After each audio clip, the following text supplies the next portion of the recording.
بسم الله الرحمن الرحيم. الحمد لوليه والصلاة والسلام على من لا نبي بعده.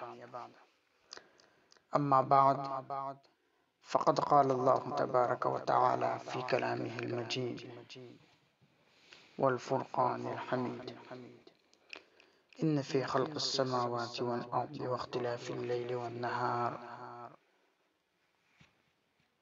موضوعنا في حلقة اليوم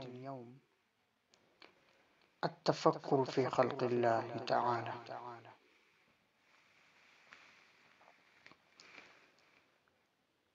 وقال تعالى: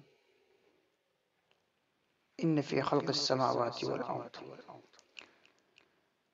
التفكر في خلق الله سبيل إلى معرفته وطريق إلى زيادة الإيمان وسبب لخشوع القلب. قال الله تبارك وتعالى في كلامه المجيد: إن في خلق السماوات والأرض واختلاف الليل والنهار لآيات لأولي الألباب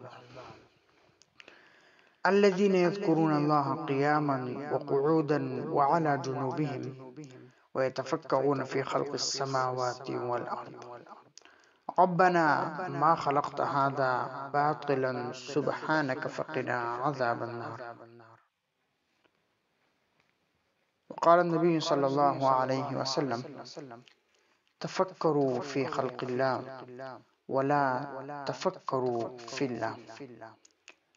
إذا نظرنا إلى السماء وفي النجوم والكواكب وإلى الأرض وفي الجبال والبحار رأينا عظمة الخالق وكمال حكمته وجمال تدبيره.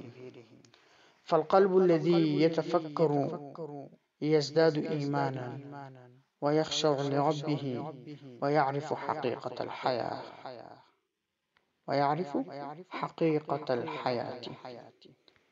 في حلقة الأخيرة سنتحدث عن النجاح الحقيقي في الدنيا والآخرة، وكيف يبلغه المؤمن بالإيمان والعمل الصالح.